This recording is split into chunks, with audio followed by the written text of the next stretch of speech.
Lisa Napoli, a writer of the book Up All Night about CNN, Ted Turner and the birth of 24-hour news. We have her on the cable here from, where are you? It's somewhere in the United States, on the East Coast, we don't know exactly where. But talking about CNN, there's a lot of news the last few days about CNN with the building of CNN being stormed, with reporters being brought in by the police. Can you tell me an update about that? Sure. Well, I am in Florida, a couple of states, or one state away from Georgia, where CNN's headquarters are, and that's where CNN launched 40 years ago on June 1st, 1980.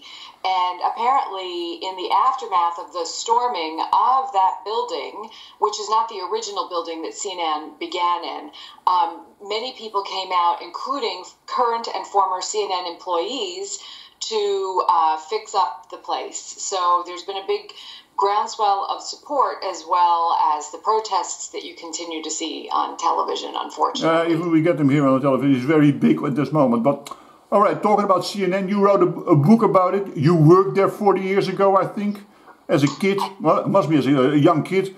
And it started it didn't start out like a news television. It started out by chance being a news television broadcaster. Exactly, and that it was mostly, I was not there at the very beginning, but it was mostly peopled by people who were brand new out of college. There were a number of people who were on the air and who were administrators who started the place. But yes, it was a very small operation when it began in 1980. Nobody believed that there'd be any need for all news television, that anybody would want to watch it. Yeah, but so why did Ted Turner come up with the idea to begin with? Because it was not really his intention, eh? Right, it wasn't his intention, and he basically had just owned a little television station where he played old movies and a lot of old television shows and sporting events, and he was just dazzled by the marriage of cable technology and satellite technology, which were fairly new, commercially available technologies at the time. So he just was looking for something to, send up to the bird, and that was the thing that he came up with. And he didn't, which is so interesting, have an idea of doing international news at that time. It didn't occur to him to do it, to go international the way it ultimately became. Yeah, but in the beginning, it was by colleagues in the news business. It was looked down upon, huh? Oh yes, they called it chicken noodle news. Yeah. They made fun of it. Yeah. Yeah, but I think Ronald Reagan, an event around Ronald Reagan changed that attitude in one strike, huh? It helped. It actually was incremental, but one of the first things that happened, yes, as you point out, is that when President Reagan in 1981 was on the other end of an assassin's bullet, people took note of the need to watch a news story as it unfolds. Up until that point, you had to wait till 6:30 at night to watch the news. But of course, I always say that this is the best TV studio in the world now, right? But back then, It was just a dream. So the idea that you could watch this unfolding nightmare of a president having been shot at was something that clued people in to the idea of all news. And now 40 years later, the telephone you just gave us brings us the big news of the guy being killed live on telephone. Is really a big development, huh?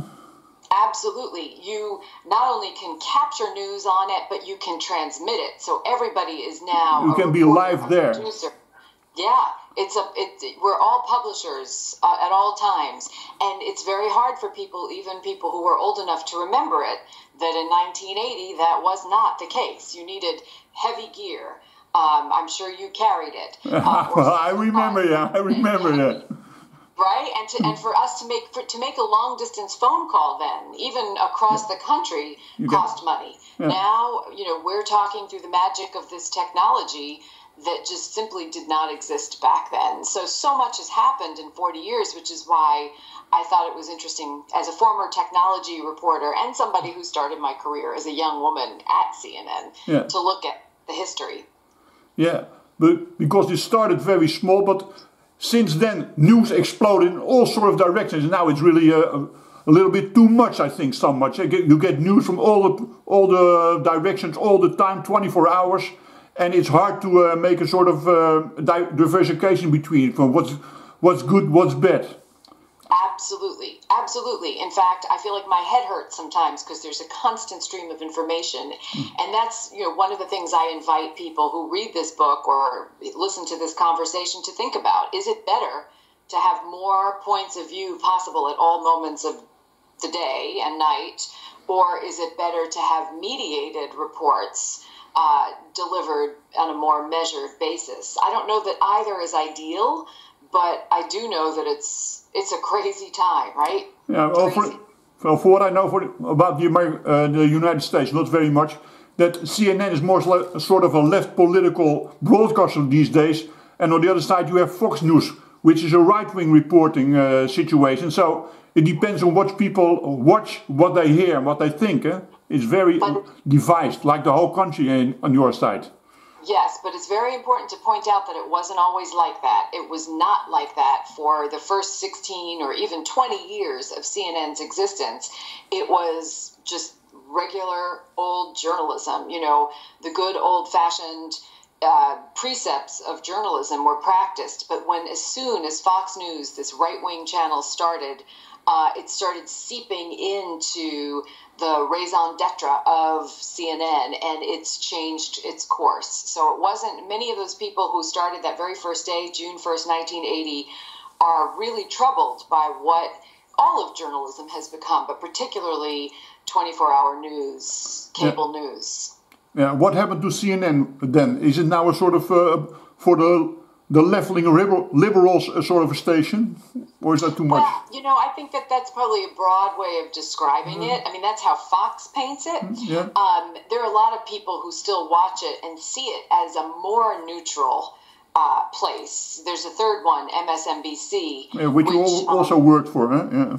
Yeah, where I've worked at all of them. Yeah. Also Fox. I worked for a precursor of Fox too. I can't keep a job. That's why I had to start writing books. But yeah, it's tricky because it isn't a black and white issue, but unfortunately, sometimes in the conversation about television does boil down to that. It's sort of like,